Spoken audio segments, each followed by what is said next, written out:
जो कथा भागवत में भगवान के विषय में बताया जाता है। मैंने कहा वे झूठ बोलते हैं। अगर कोई इंसान बीमार होता है तो कहां जाएगा बोलो? राम मंदिर जाओगे या अस्पताल जाओगे? कहते हैं गाय का गोबर खाने से कैंसर ठीक होता है, तो बताओ भक्तों, इलाज के लिए विदेश क्यों जाते हो? समझो जरा। ये सब हम लोगों को भगवान के नाम पर गुमराह कर रखा है। और जब यही लोग कहते हैं धन दौलत त्याग कर भगवान की शरण में आ जाओ, और खुद कहीं पर भागवत कहने जाते हैं, लाखों रुपये लेते हैं। ये मायाजाल ही तो है। भगवान की शरण में जाने का मतलब ये थोड़ी है कि अपने शरीर का ध्यान छोड़ दो। जो शरीर भगवान ने दिया है उसकी सेवा भी तो ईश्वर सेवा है। जब बुखार आता है तब राम की जगह दवा ढूंढते हो। जब जीवन भर की परेशानी हो तब बाबा का झूठा गोबर इलाज क्यों बन जाता है? गाय पूज्य है, इसमें कोई दो राय नहीं, पर यह कहना कि गोबर खाने से कैंसर ठीक हो जाएगा, यह विज्ञान नहीं, धोखा है। जो कथावाचक कहते हैं धन दौलत छोड़ दो, भगवान की शरण में आ जाओ, वो खुद लाखों के हवाई सफर करते हैं, एसी पंडाल में रुकते हैं और पाटीदारों से लिफाफा लेते हैं। तो त्याग हमें क्यों सिखाते हो? तपस्या की राह हमें क्यों दिखाते हो, जब खुद तुमने उसका कोई अनुसरण नहीं किया? भगवान के नाम पर डर बेचकर जो अपने महल खड़े करते हैं वो संत नहीं, व्यापारी हैं। सच्ची भक्ति वो है जो आंखें खोलती है, ना कि आंखें बंद करवाती है।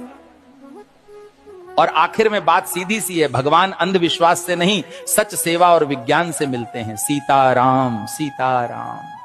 भविष्य मालिका कहती है जब पाप बढ़ेगा तो समय न्याय करेगा और धर्म की असली परीक्षा शुरू होगी। 2032 से सत्य युग का आरंभ होगा, लेकिन उससे पहले पूरी धरती हिलेगी।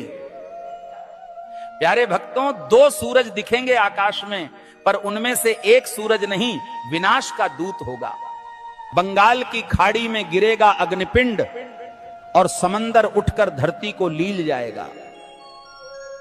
7 रात तक सूरज नहीं उगेगा, चांद नहीं दिखेगा, बस अंधकार होगा और भय, जिसे तुम प्राकृतिक आपदा कहोगे। तीसरा विश्व युद्ध दस्तक दे चुका है। शब्द नहीं, अब शस्त्र बोलेंगे। भारत पर हमला होगा, परंतु धर्म की धरती कभी झुकेगी नहीं, क्योंकि भगवान कल्कि का अवतार होगा।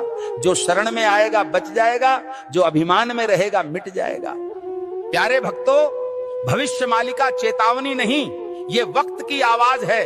जो सुन लेगा वही कल को देख पाएगा। धर्म अब उपदेश से नहीं बचेगा, धर्म बचेगा तो तुम्हारे कर्म और श्रद्धा से। जो अब भी सो रहे हैं, समय उन्हें जगाएगा नहीं, बल्कि बहा देगा इतिहास की धूल में। अब भी समय है भक्तों, या तो धर्म के साथ खड़े हो जाओ या अधर्म के साथ डूब जाओ। कल सऊदी अरब में आयोजित मेरे सत्संग के दौरान एक भक्त ने मुझसे एक दुखद प्रश्न किया। भक्त ने प्रश्न किया, गुरुजी, क्या राखी बांधने से बड़ी बात यह नहीं कि हर औरत को बहन समझा जाए?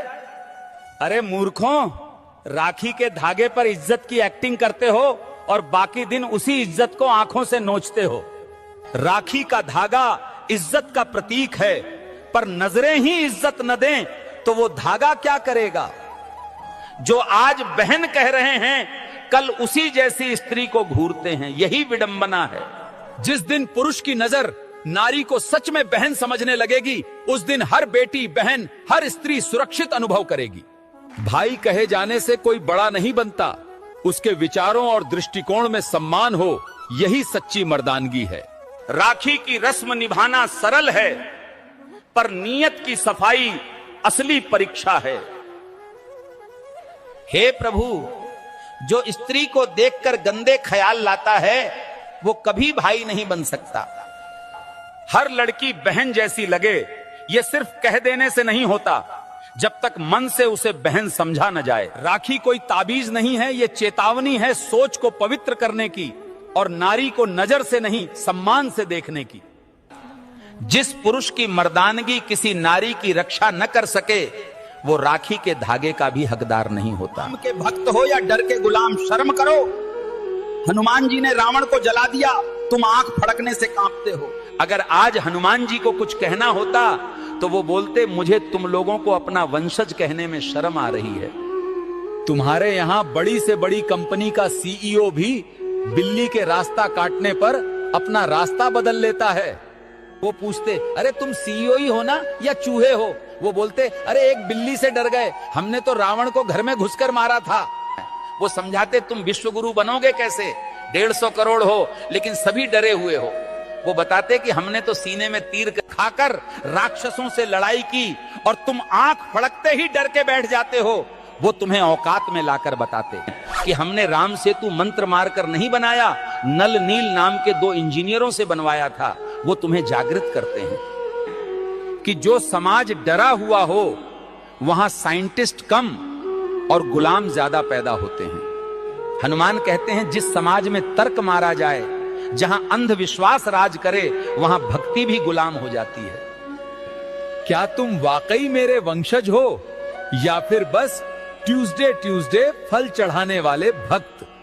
भक्ति करो लेकिन विवेक से, क्योंकि हनुमान सिर्फ मंदिरों में नहीं रहते, जहां साहस है वहीं हनुमान है।